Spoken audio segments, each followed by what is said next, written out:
everybody? It's your girl Sofia, aka Sophie, back on Sophia's Football Talk. You know, just had like a stream watch along for the Villa Arsenal game, which I don't know, it's been a madness with technical difficulties. So, you know, before like literally my stream crashed twice. Before it crashed the second time, it was 2-2, and then suddenly it ended up crashing, and then they won 4-2. But yeah, neither here and there. So to those of you who just was like, yo, what happened? Technical difficulties. I'm trying to sort it out. So hopefully for next watch along tomorrow, it'll be better. But for today, for this particular video, we're going to be talking about Ine Ineos, I think Ineos, the company by Sir Jim Ratcliffe, the richest, I believe, billionaire of the UK, who made a bid for majority ownership of Manchester United yesterday. So we're going to be talking about that, as we did, indeed talk about the Qatar uh, official takeover bid yesterday.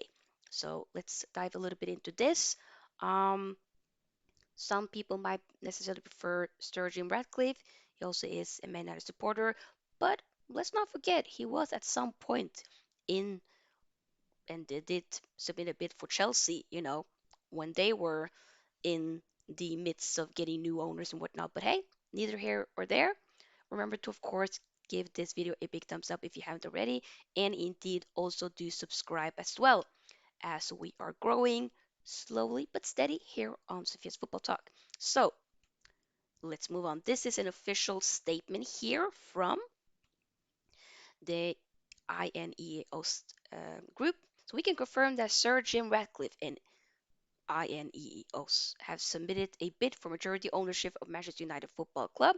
We would see our role as the long-term custodians of Manchester United on behalf of the fans and the wider community.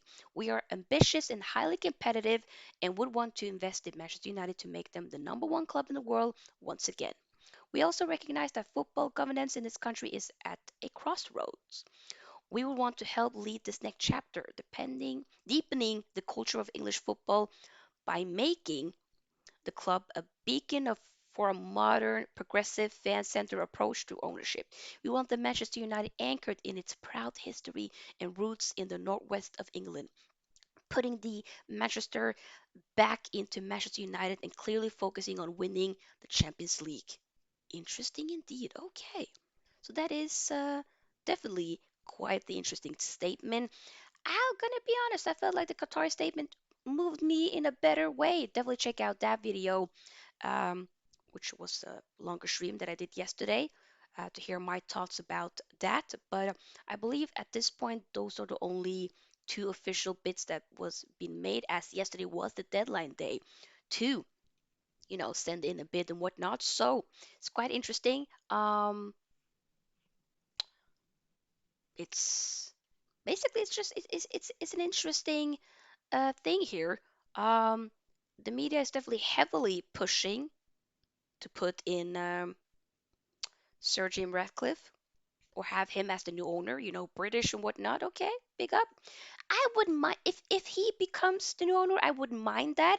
I just want anybody else than the Glazers. That's kind of what I feel. But my problem is I don't feel. The thing is, what I read before is that, um, you know, the money that technically Sir Jim Ratcliffe would use to buy Man United for. I don't know exactly what bid he put in, how much that is, but I believe it would technically be basically uh, not money that's fully his in a way. Like it will still be something that it will be lended. It's not going to be debt free, like for instance from the Qatari based ones, which is going to be more so fully debt free, literally. So it is quite interesting indeed.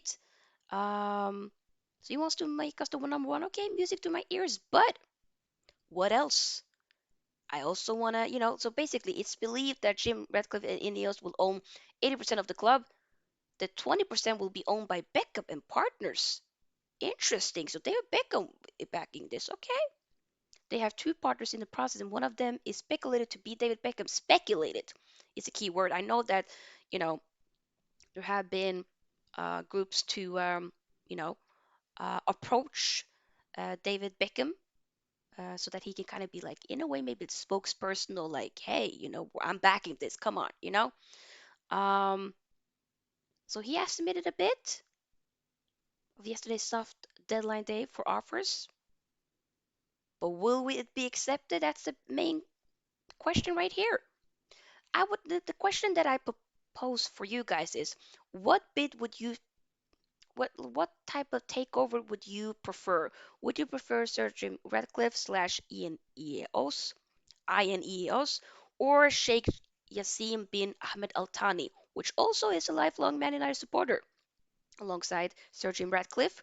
Um, I would prefer from the Sheikh instead, to be completely honest. That's kind of more so what I'm feeling, but you never know. It's going to be quite the interesting saga. This is something that's going to take a while before it's all sorted out at the end of the day. It will take some time.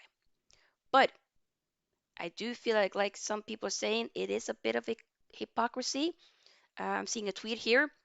English press: Qatar bid for Man United. UEFA should prevent it from happening because they already own PSG.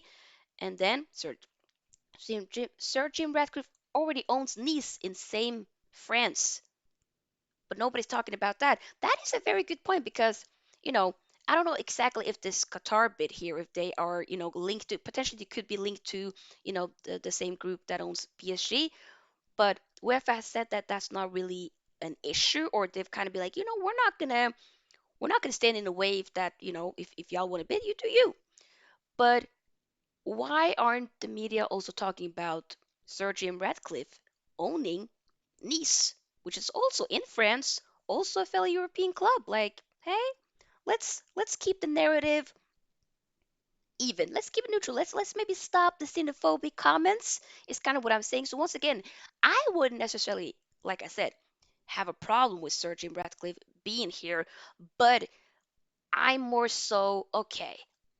Is it gonna be completely your money? Are you buying this with no debt? That's my main question right here. If that's not the case, then brother, I'm sorry, we should go with something else, because I don't need it to be something that you have to pay off later.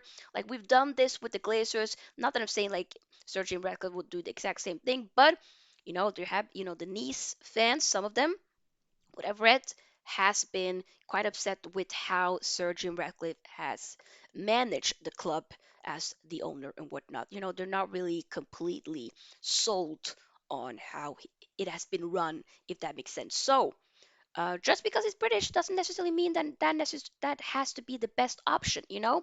I'm thinking, who is most capable to make Man United great again? It could be Sir Jim Ratcliffe, but also it could be the Qataris. Hey, that's kind of what I'm thinking. So, yes, that is basically the statement. And that is it. I will definitely keep um, letting you know if there's any more updates on the matter. But like I said, this is something that's going to be taking a while for sure. So big up everybody. Remember to, of course, like this video if you haven't already. And do indeed subscribe as well. I'll be back in about 2 hours or so after this video is posted. So 5 p.m. UK time, I'll be back for live match preview for the Man United versus Leicester City game. So stay tuned for that. We're going to be, of course, talking about the team news, predicting the starting 11, the score, and all that jazz. So stay tuned for that. Hopefully, no more technical difficulties while live. But hey, it is what it is. Big up. I'll see you soon. Stay tuned.